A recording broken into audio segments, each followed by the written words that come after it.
அவமானங்கள் தான் அழகான வாழ்க்கைக்கு அடித்தளம்.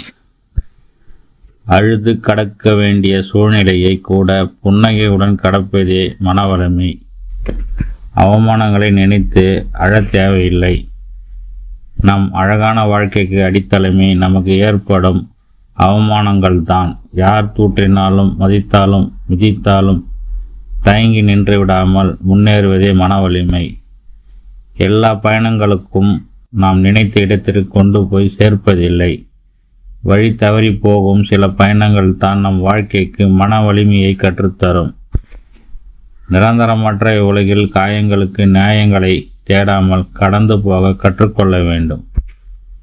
எருமை மாட்டு மேல் மழை பெய்வது போல் சில சமயம் வாழ கற்றுக்கொள்வதுதான் சிறப்பு.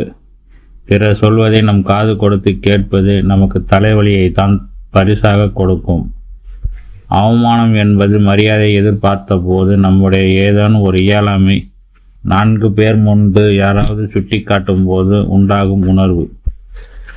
பிற மனிதர்களுக்கு உதவ நினைக்கும் போது ஏற்படும் அவமானம் நமக்கு எந்தவிதான பாதிப்பை ஏற்படுத்தக்கூடாது. ஆனால் நம் சுயநலத்திற்காக யாரையும் பற்றி கவலைப்படாமல் செயல்படும் போது நமக்கு அவமானம் உண்டானால் நம்மை மாற்றிக்கொள்வதுதான் சிறப்பு. அவமானங்கள் தான் அழகான வாழ்க்கைக்கு அடித்தளம். வாழ்வில் அவமானம் படும் பொழுது தான் நிமிர்ந்து நிற்கக்கூடிய தைரியம் பிறக்கும். யார் நம்மை அவமானப்படுத்துகின்றார்களோ அவர்கள் முன் வாழ்ந்து காட்டுவதுதான் சிறப்பு.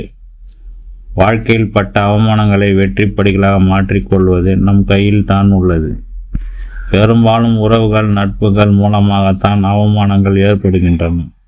அதனால் மனம் பாதிப்பை அடையாமல் இருக்க பழக வேண்டும். எதிர்த்தரப்பினரும் இப்படி அவமதிப்பது போல் அதிக பாதிப்பு சம்பந்தப்பட்டவர்களுக்கு ஏற்படுகிறது என்பதை உணர்ந்து தவிர்க்க வேண்டும்.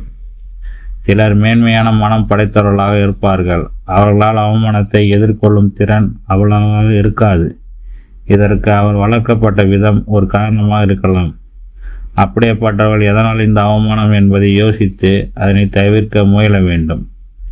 அத்துடன் மனது அளவிலும் பாதிப்பு அடையாமல் பார்த்து கொள்ள வேண்டும். சிலர் பிறரால் அவமானம் படும்பொழுது உடனுக்குடன் எதிர்வினை ஆற்றுவார்கள். இதனால் பயன் ஒன்றும் இல்லை. அதற்கு பதில் அவமானங்களை வாழ்வின் உயரங்களை தொடும் படிகளாய் மாற்றும் மாயாஜாலம் அறிந்திருக்க வேண்டும்.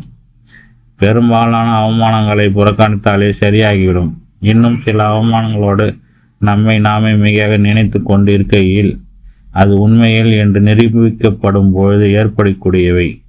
அவற்றை நாம் நமது உயரம் எவ்வளவுதான் என்ற பிரகாசையுடன் எதிர்கொள்ளலாம். அத்துடன் அவமானங்களை அனுபவமாக பார்க்க ஆரம்பித்து விட்டால் நாம் நினைக்கும் உயர்ந்த நிலையை அடைந்து விடலாம். இவ்வுலகில் சாதித்தவர்கள் அனைவருமே அவமானங்களை சந்தித்தவர்களின் தான் என்பதை நினைவில் கொள்ளுங்கள். வாழ்வில் யாரையும் அவமதிக்காதீர்கள். அத்துடன் நம் வாழ்வில் நாம் எதிர்கொள்ளும் அவமானங்களை முன்னேற்றம் படிக்கற்களாக மாற்றிக்கொள்ளுங்கள்.